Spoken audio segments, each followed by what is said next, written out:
9 is pretty good, so I guess we'll start just to keep things moving. Hello to everyone out there. I'm Caleb Nelson with, oh, here's 10, so we got a quorum. My name is Caleb Nelson. I'm with the Department of Urology at Boston Children's Hospital. I was asked by Hillary to step in here to do the talk today as part of the UroFLO. And so I just briefly, I'm an associate professor in Boston. I've been here for about 15 years. I have a general interest in hydronephrosis and urinary tract dilation, as we now call it. And this talk is adapted from one that was given at the SPU back in the spring or the summer, whenever we did that during the whole height of the pandemic. And so I'm going to get going, and this is not a full hour talk by any means, so we will have plenty of time for any questions or comments that people want to do toward the end. All right, so I'm going to start advancing.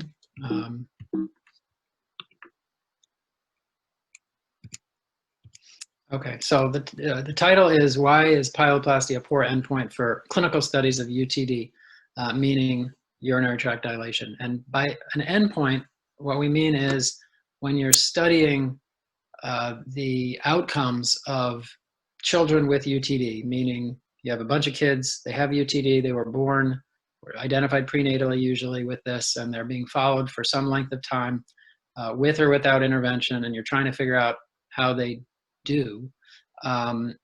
Often people use the occurrence of a pyeloplasty, the event, the happening of that surgical intervention as the endpoint, with the implication being that when a pyeloplasty happens, that is an indication of some particular level or severity of obstruction and or whatever, and that pyeloplasty can be used as a marker for a particularly severe case or a particularly clinically relevant example of UTD. And we're going to talk a little bit about what's behind that. I have no disclaimers, and this is just my own opinion. So we can start with sort of the reverse of the question, is why do we use pyeloplasty as an endpoint for UTD studies? If you're tracking 100 kids with UTD, why do you want to know about a pyeloplasty, and why would you use that to determine your success or failure or good outcome or bad outcome? Well, most of the reasons, as are listed here, are really pretty obvious, and they're good reasons. Pyeloplasty is obviously a very discrete event. It either happens or it doesn't. We know exactly when it happened. It has a date on it. It's generally very easy to find, either because it's very obvious from the medical chart, or it's obvious from the CPT codes, or it's obvious from the OR records. It's a yes or no kind of variable. It either happened or it didn't, and there's not a lot of debate about whether they met the definition of a pyeloplasty, generally speaking. In general, it's more or less the only treatment we can do for UPJ obstruction or for UPJ-like obstruction or hydronephrosis, as some people call it. There's not a lot of other things you can choose to do, and therefore the fact that it's pretty much the only thing you can do is seen as that makes it a good endpoint to use for this particular condition. And overall, the underlying premise, of course, is that, as I said before, the occurrence of a pyeloplasty, the fact that it happened, is viewed as a reliable indicator of a specific phenotype, meaning a specific degree or severity of the condition, in this case, UPJ obstruction. And all those are pretty legitimate reasons, and it's why it has been so widely used as an endpoint. So the opposite question is, well, why wouldn't we use it? It sounds like it's a pretty good way to measure how people with UTD do over time. Don't we care, you might ask? Who gets a pyeloplasty? Well, yes, of course we care. It does matter, but to a certain extent, and especially from a study design and evidence standpoint, we kind of don't care who gets a pyeloplasty. And we'll get into why that is. You might ask, doesn't it indicate which patients truly have obstruction and which do not have obstruction?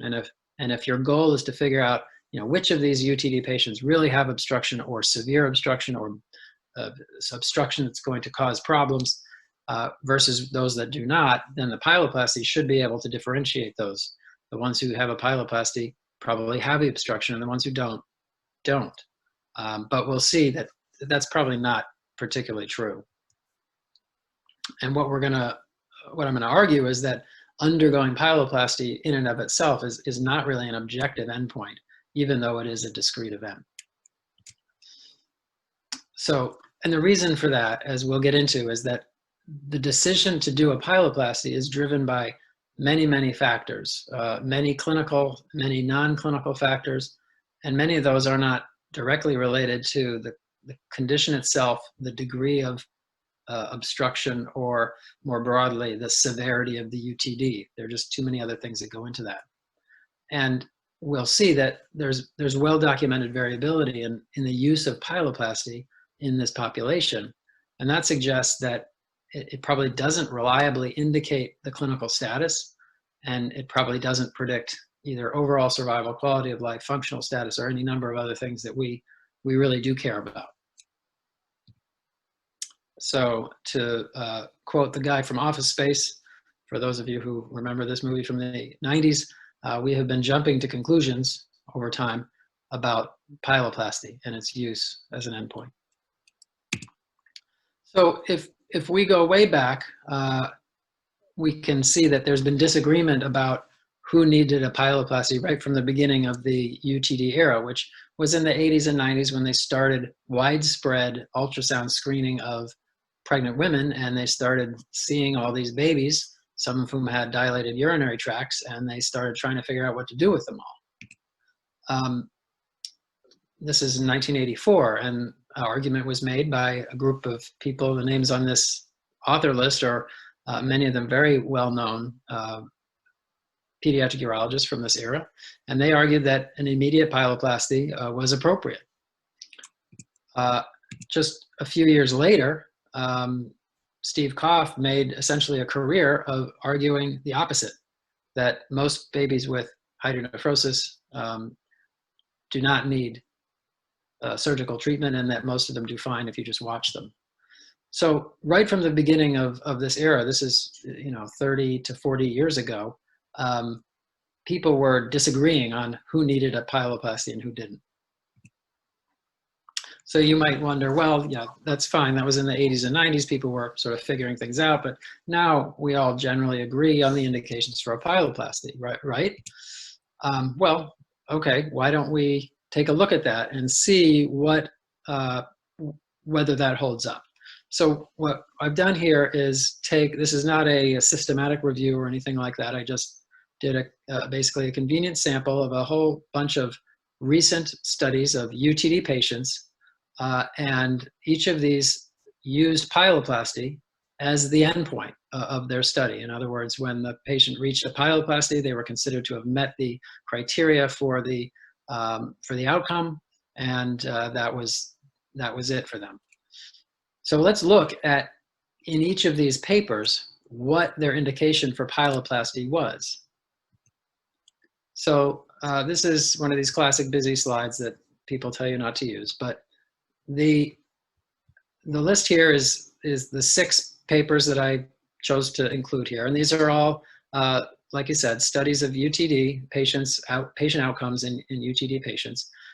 This is not to pick on this group of authors. These are all well done papers. They're all nicely written and very interesting and informative, and most of these authors are very capable clinical researchers. But what we start to see pretty quickly as we look at all these different, in the columns, these are all the different clinical indications that people cited in their paper for why their patients would have gotten a pyeloplasty. And what we see is that there's quite a few different ones, and that nobody seems to have the same set of indications. So, for instance, in this first one, just take a sample, they only had 2 indications for a pyeloplasty according to their text: differential function that was less than 40%, or moderate to severe cortical damage, which they were grading on the Conda scale. This is not a particularly commonly used metric, but that's what these guys used in their paper. Moderate to severe damage on the Conda scale. Nobody else used that criteria. Whoops, sorry. See if I can back up. There we go.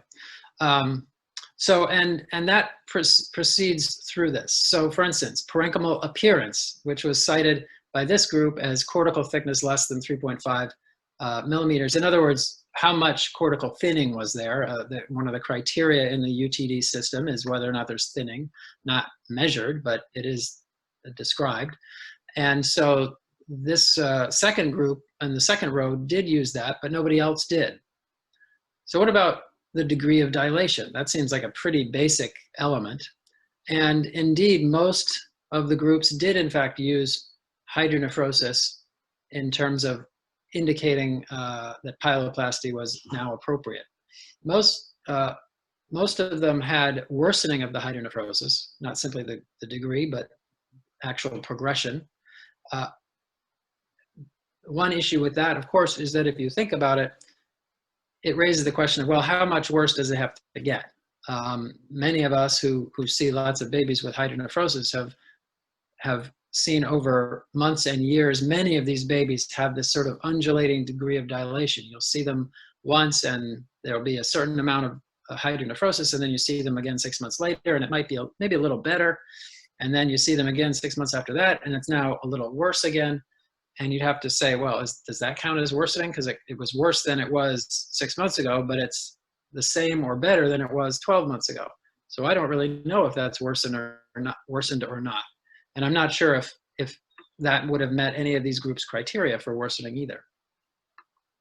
The next column, this is one area where there does seem to be generally pretty widespread agreement among people who see these patients, is that somewhere between 35 and 40% seems to be a cutoff that most people consider significant. And that if the function is below that number, that is a trigger and people consider that meaningful and indicative of surgical intervention. So that's an area of general agreement. Now, several of these papers also cited a change in the differential function, obviously a decrease in the differential function. Not all of them did that, and the ones who did are using somewhat different thresholds. So some are using 10% as a change, some are using 5%, which means, if you think about it, that if someone had a 7% decrease in their differential function on MAG3, at this center, they would not have a pyeloplasty, and at this center, they would. So, of course, that's relevant. Cooper, can you keep it down? Sorry, my son.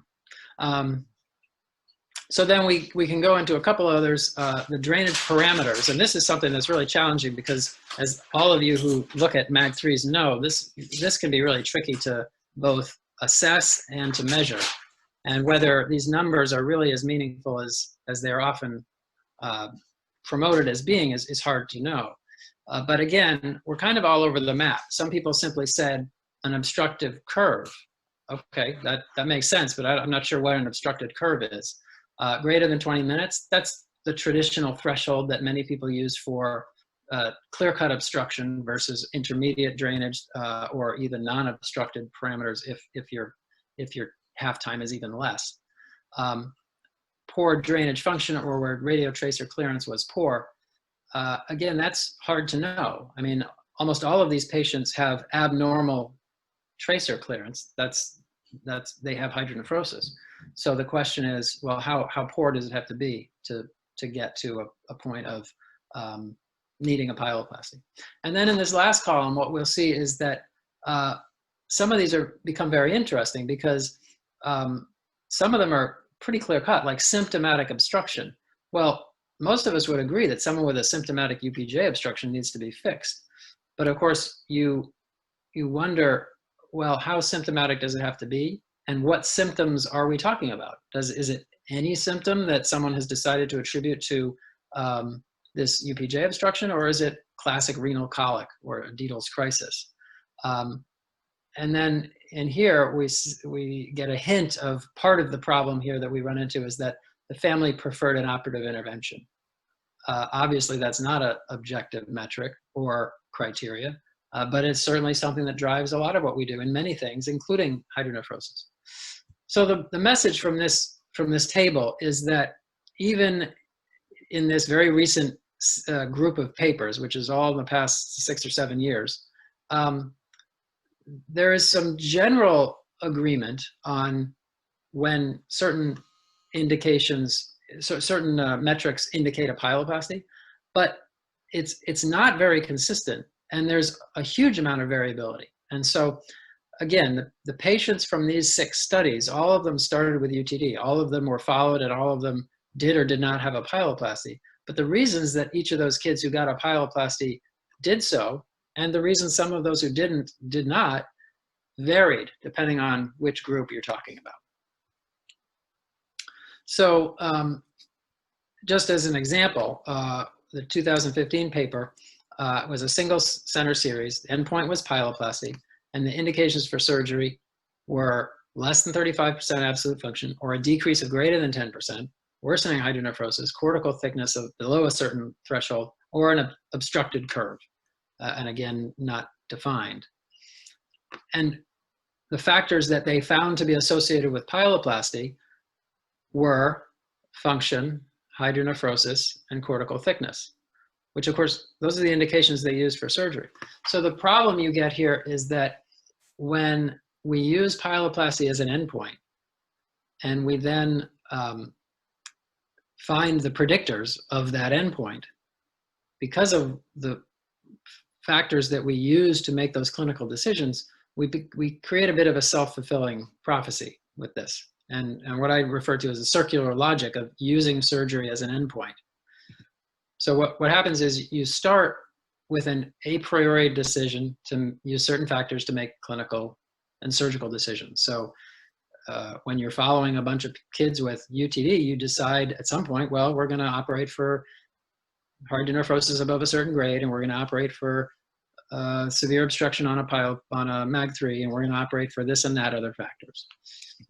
You then, because you're a good academic and clinician, and you follow these patients and you search and you study them to determine what things predict the outcome that you're interested in this UTD population.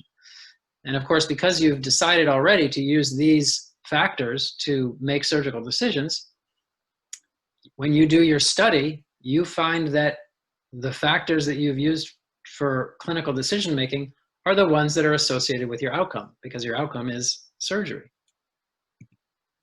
You then conclude that the specific predictors you've identified as part of your research are useful to help decide who needs a pyeloplasty. People who need a pyeloplasty are the people who meet this set of criteria.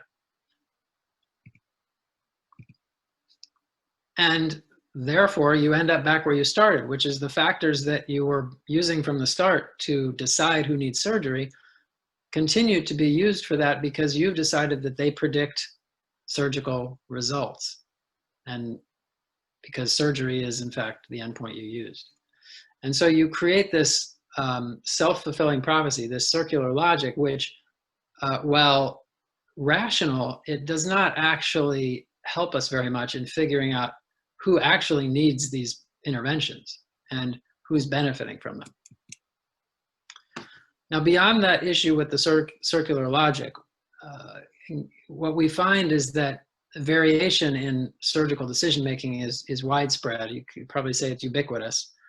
And it's been studied in many, many surgical specialties for many, many procedures. And by and large, in my experience, when people study this, if they're looking for variation in surgical decision-making, they will find it. It doesn't matter what specialty, it doesn't matter what procedure.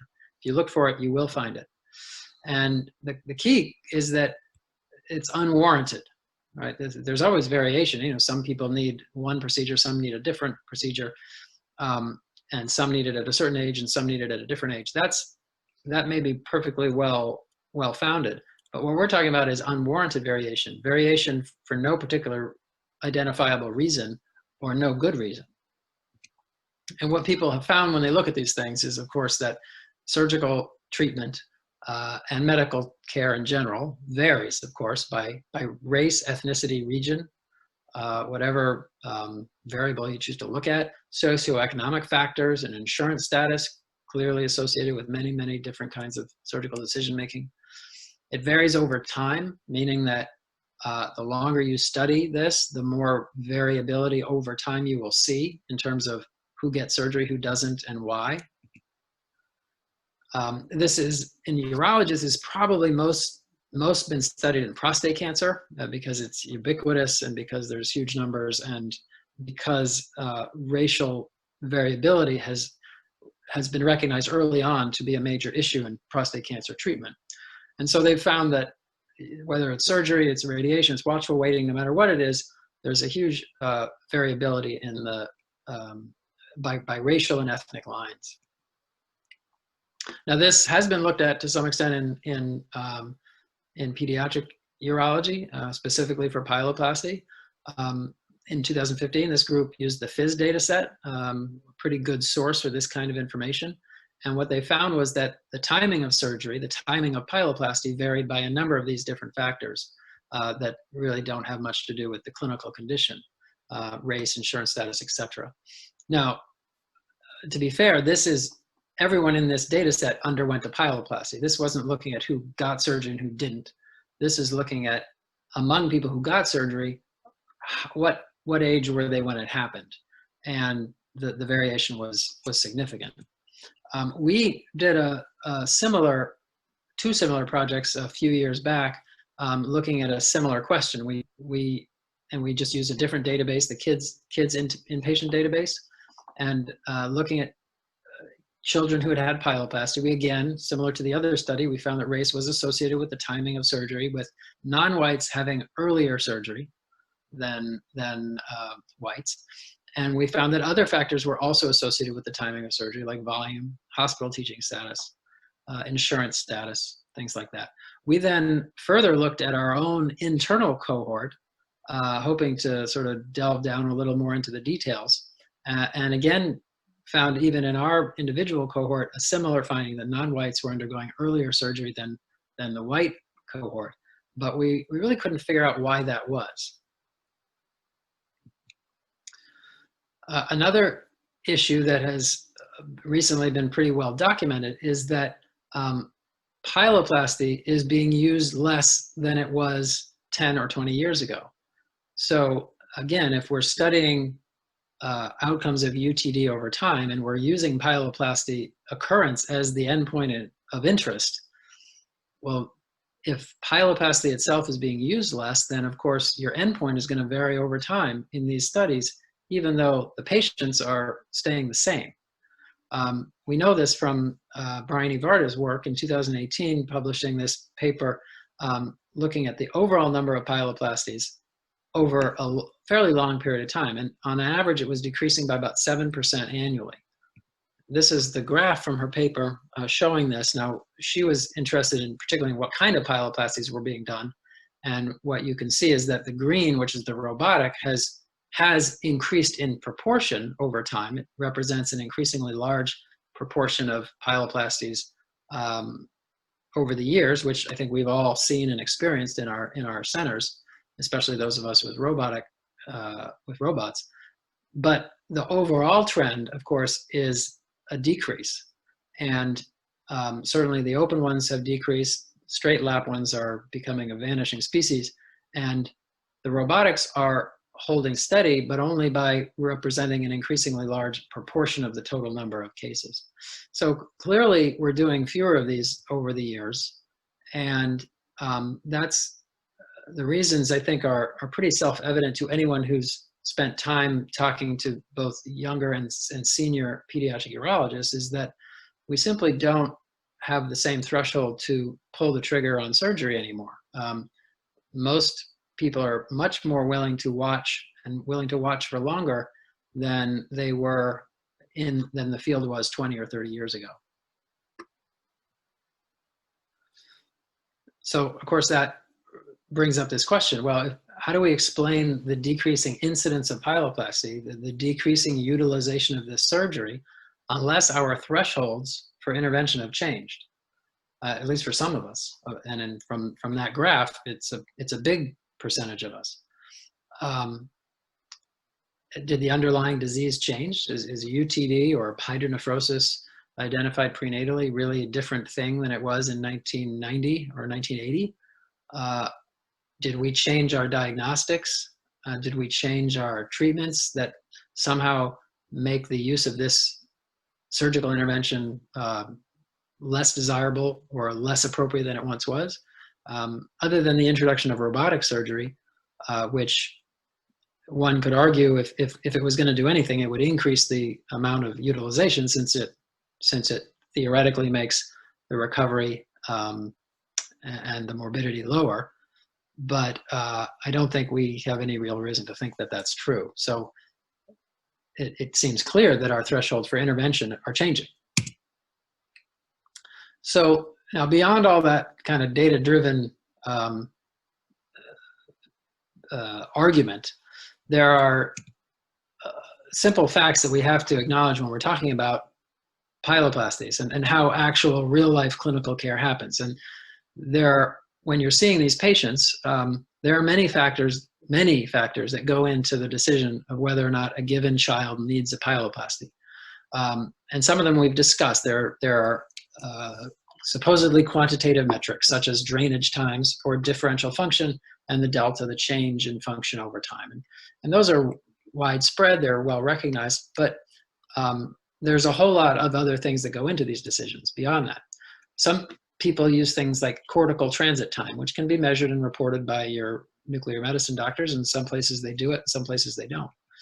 Spontaneous drainage, in other words, whether or not the kidney just drained on its own without needing any Lasix or anything like that.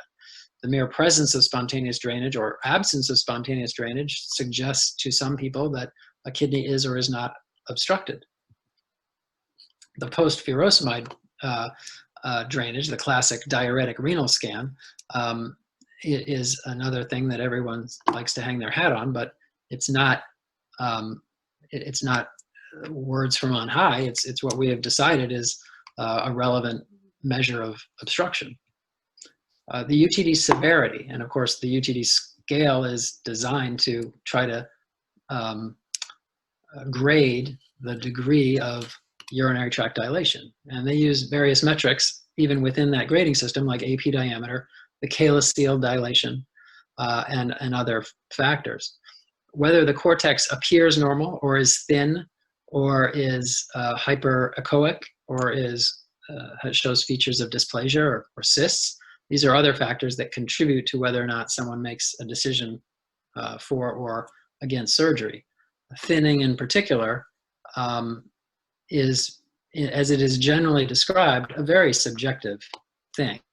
I've had the experience of looking many times at ultrasounds with a whole group of people, and everyone looks at the exact same picture, and some people think it's thinned and some people don't, because there's not a whole lot of clear-cut definition for that. The contralateral function, of course, plays a role. What kind of kidney do you have on the other side, and how does that contribute to whether or not you feel obligated to make a decision about surgery? Whether or not the child has had a UTI. This is something that comes up all the time in many of these babies, and yet there's not really a clear consensus on whether the mere occurrence of a UTI means that this child needs a pyeloplasty. Many people think that it does, but kids get UTIs all the time, and they don't necessarily have a UPJ obstruction that needs to be fixed. The solitary kidney status, of course, greatly influences whether or not you fix relatively low-grade obstruction or UTD, because you're worried about that's their only kidney. And of course, that plays a role in many of these, in any decision-making that happens in a child with only one kidney. The presence of stones is an interesting one. I've heard many people argue that the occurrence of a stone is clear-cut indication for surgery. And yet, it's never been quite clear to me why that would be, because number one, stone formation is a multifactorial, very complex process that isn't based purely on obstruction. And furthermore, tons and tons of children that we see have severe high-grade obstruction, drastically impacting the function of the kidney, and yet they don't form stones at all. So the association of stone formation with UPJ obstruction is very unclear, at least to me, and yet it is often cited as a absolute indication for pyeloplasty if you get a stone in a kid with UTD. The comorbid conditions, of course, play a role, as they always do in surgical decision making. There might be one child with a clinical situation that it would be a consensus choice for pyeloplasty, and another virtually identical kid who has severe asthma or severe congenital cardiac disease or a seizure disorder or whatever it is. And because of that, people make a different calculus about whether or not surgery and general anesthesia is appropriate for that child. Parent preference and anxiety. I don't think you can overestimate how much this plays into the decision making, because obviously the parents, especially the very involved parents, are very involved in this process, and they have a say in what kind of ongoing follow-up they want. Some people want to stay out of the operating room at all costs, and they'll continue to follow as long as we tell them we think it's probably maybe okay. Other people are the exact opposite, and they just, doc, let's just fix this. Let's just get this done. We don't want to keep dragging this out. Let's just go. And those obviously impact dramatically in terms of how we decide when to go to the operating room.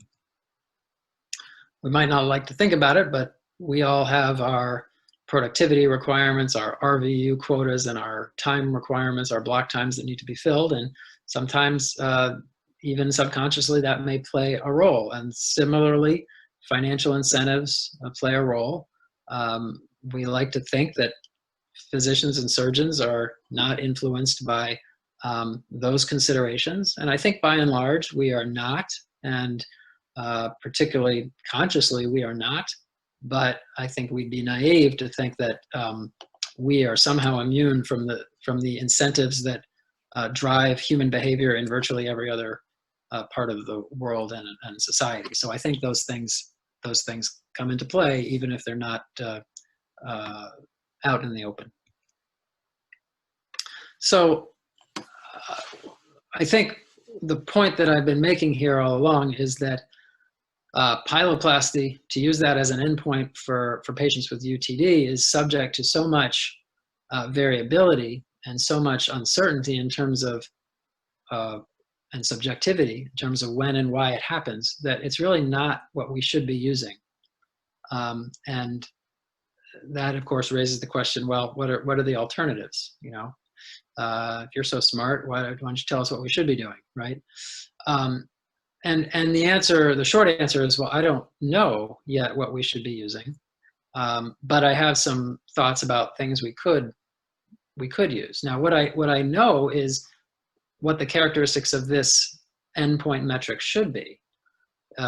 It should be all the things that pyeloplasty is not, other than discrete. It should be discrete, but it should be an objective metric. It should be based on definitions that we can provide ahead of time that we think meet a threshold of pathology. And by that, very specifically, we mean these are things that will predict the clinical outcomes that are most important for the patient. And that would include things like preserved renal function and the absence of loss of renal function, however you decide to measure that, whether it's by MAG3 study, creatinine, whatever, GFR.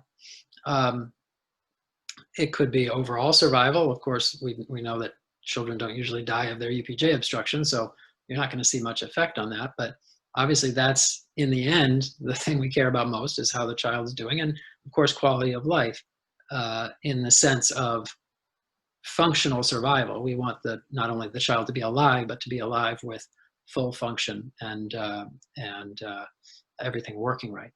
So there are a number of ways you could potentially do this. You could use the ultrasound, many various ultrasound criteria, whether it's UTD or SFU score, or a worsening, specifically in the SFU score. So you could, in theory, say, well, we're interested in people who go from less than UTD P3 to UTD P3. That's a transition, a change that we think is clinically significant. You could, of course, use the change in renal function. You could use a worsening of drainage parameters. You could use the occurrence of specific and discrete symptoms that you define ahead of time that you are looking for. And there's no reason, for instance, that you couldn't use the occurrence of a stone. That's fine, but it needs to be defined ahead of time as that's the clinical event you're looking for. Whatever you decide to choose for this, you want to make sure that you define it well and that you choose something that can be reproduced and agreed upon by different people. And so you may choose at your center that these are your criteria for the endpoint. Whether or not that leads to a pyeloplasty, but you might say the function of less than 40% and a drainage time of greater than 15 minutes. That's what you decide is significant obstruction. Or you might choose to also consider symptomatic renal colic associated with acute hydronephrosis or worsening of hydronephrosis. Or you might choose the occurrence of a febrile UTI during observation and follow-up. And you might say, well, the occurrence of any of these three things would meet the endpoint of an adverse outcome, and that's what we would use as our endpoint for our UTD study. Alternatively, you could go with other set of metrics. You could say, well, you either have to have a decrease in function of greater than 5%, or a progression of your SFU to grade 4 from something lower than that, or symptomatic obstruction, and you would have to define what you mean by that. The underlying premise, of course, is that what we want to use for our endpoint is a certain threshold of pathology, a certain degree of pathology, a characteristic phenotype, not whether or not they had a treatment. So you would end up reporting which patients meet those specific and reproducible anatomic and functional parameters. And you're going to do this whether or not surgery actually occurs or not. That becomes sort of irrelevant because, as we've seen, whether surgery occurs or not is due to a whole lot of other factors which are sort of irrelevant. The one benefit of this is that even if different centers don't necessarily agree on all their various thresholds, by providing and determining ahead of time your specific and discrete pathology thresholds, you would define things objectively and would allow, at least in theory, for rational comparison of outcomes among different centers and across different centers. Again, whether or not the surgery actually occurs, which is so dependent on the local environment. So, as you might have started to think, this is sort of an incomplete talk because we are incomplete in terms of getting to where we know what those endpoints should be in particular. I've thought that probably the best way to do this would be to convene sort of a consensus conference of people with an interest and people with an expertise in this. And similar to the way that the UTD grading system was hashed out, you might get those people together, maybe all at once or maybe over a period of time, multiple different visits, and through the analysis of the literature and a group consensus, you would come up with a set of clinical events and endpoints and functional metrics that would allow you objective comparisons and objective endpoints. There we go. All right, so I'm looking at the Q&A box here. And one thing says, can you please tell us the parameters you use for indicating a pyeloplasty? Do you use the same parameters for unilateral or bilateral hydronephrosis? So the parameters I use for a pyeloplasty are, and this has been influenced over the years. We at Children's, Boston Children's, we have a clinical indications conference every Tuesday night, and we review the entire OR schedule for the coming week. And I've been here for 14 years. And so I've been through a whole lot of those conferences. I've heard the same discussions over and over and over again. And I'm sure that what my criteria for a pyeloplasty were back when I started in 2006 are probably totally different from what they are now, because I've been influenced and over time by what people say in these conferences. Because what happens is someone books a case, it comes before the conference, it's discussed, and people weigh in. Dr. Reddick will say, you know what, you don't need to do that. You need to keep watching that. That doesn't need surgery, and that surgery would then get canceled, or rescheduled, or deferred. And so my threshold for pyeloplasty at this point is probably influenced more by what I've learned and absorbed from that indications conference over time than anything else. And that's, to be perfectly honest, it's not necessarily as evidence-based as I would like it to be. But again, part of the problem is we lack evidence, as I'm sure we all understand. So at this point, for a unilateral hydronephrosis, in general, the kids that I take for pyeloplasty are one of two things. One is they have a diuretic renal scan with high-grade obstruction on the drainage. And by that, I have a pretty high threshold for this. So I'm talking about people with a flat line drainage curve. So you're greater than 100 minutes, or whatever your local nuke med guys like to say. But you're talking very, very minimal drainage even after Lasix. That to me is an indication of a high-grade obstruction, and whether or not the function is diminished or not becomes kind of irrelevant. Now, if someone has a drainage parameter that's clearly obstructed, in the obstructed range, whatever we mean by that, but say 30, 40, 50 minutes, something like that, and any sign of diminished function, so less than 45, less than 40%, and the sort of the balance of the function versus the drainage parameters, those are the two situations where I would typically do a pyeloplasty in someone with an asymptomatic kid with UTD. And then there's a whole nother group, the kids who come in symptomatic, usually older, with a renal colic and a UPJ obstruction. They may or may not have infection, they may or may not have stones, but they present with symptomatic disease. And those ones are that's a no-brainer, and we're just gonna fix it. And the answer of whether or not parameters are the same for unilateral and bilateral, by bilateral, you mean hydronephrosis on both sides, I assume. And I think the thresholds are lower for that because you're worried about potentially diminishing function in both kidneys. So I think most of us have we're much less comfortable watching that, because we know that we have no reserve of nephrons that's protected and normal. And so I think most people would feel like all the criteria you use for a unilateral case get downgraded. A lower drainage curve, the differential function becomes very difficult to use in those situations. And so if there's a moderate to severe degree of hydronephrosis and drainage parameters that suggest an abnormal drainage, then those are ones that we would typically fix. Let's see. Do you prefer open procedures or MIS procedures? The modality is dependent on the patient's age.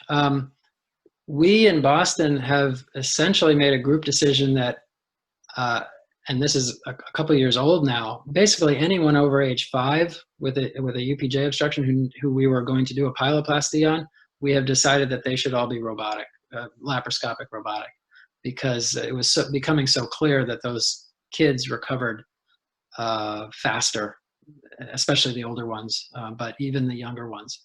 And over time, our robotic team, led by Rich Yu currently, have progressively gotten those age numbers down even lower. And any of you who have the XI robot now know that because of the way that is now designed and the flexibility that offers you with rotation and coming from any side you want. Um, Rich U is now doing cases under 12 months fairly often. I think most of us in our group still feel like for an infant, an open pyeloplasty is just as good as robotic. It's, the incision's tiny, they recover so fast, they go home the next day. We don't use drains, it's all retroperitoneal. It's hard to beat that in a baby. But for either toddlers and up, we are almost, and I wouldn't say entirely, but we have mostly transitioned entirely to robotic pyeloplasty, and because the results have been, generally speaking, very good, and the recovery is, as all of you probably know, is remarkably good. So one other comment, it says, for inferior pole vessels, do you still perform a pyeloplasty, or would you do a vascular hitch? No, I mean, in Boston, we have almost always done pyeloplasty, dismembered pyeloplasty. And I think one big advantage of the robot to me, from sort of the surgical exposure standpoint, is because of the way you bring the robot and the camera in on a robotic case, through the umbilicus, looking up at the kidney from below, and essentially looking directly at the hilum, at the lower pole with the hilum just past it. That is really a perfect approach when someone has a crossing vessel. And we have generally treated that with dismembered pyeloplasty, put the everything back together in front of the vessels, and have found that to be a really good way to do it. And because that vantage point is so perfect for that problem, with the laparoscopic robotic approach, I think it really offers real advantages. Not because the vascular hitch procedure is bad, but we've just had such good success with that approach. I think it's a big advantage in that setting over the flank approach, because by coming from the anterior transperitoneal approach, you are looking at those vessels. It's almost impossible to miss a crossing vessel, which is definitely not true of a flank incision to get to a UPJ obstruction, because you're coming essentially from behind.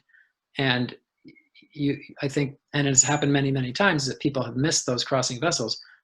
I always believe, because they can't see them, because it's on the other side. You're going essentially through the kidney to get to the area of interest. And with the robotic approach, you're coming from the other side, and the kidney is behind the area of interest, and makes it a lot easier to access.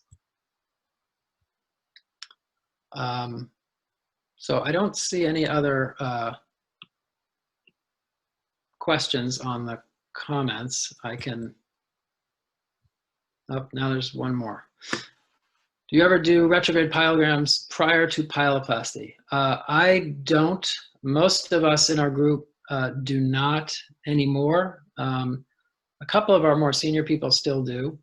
I think, again, with the robotic approach, the need for that becomes much less, because when you're coming in through the umbilicus and looking up at the right upper quadrant, or the right upper quadrant, or the left upper quadrant, either way, your exposure is so broad and wide that whether the retrograde would have indicated a narrowing right at the UPJ, or 2 centimeters down, or a crossing vessel, or a strictured area, or a polyp, or whatever it is, all of those things can still be addressed with the same access in almost every case, because of the nature of that approach.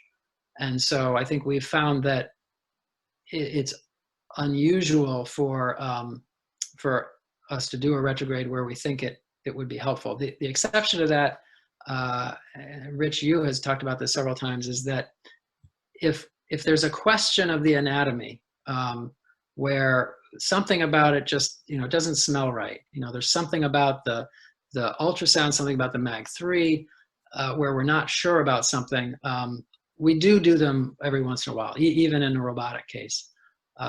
One thing that occasionally will come up is if we have a question of a concurrent UVJ obstruction, which can sometimes be masked by the UPJ obstruction, which is not letting enough contrast or tracer through to really show a dilated ureter. But if we have questions about that, sometimes we will do a retrograde into the ureter and sort of see how dilated it is and what it's looking like.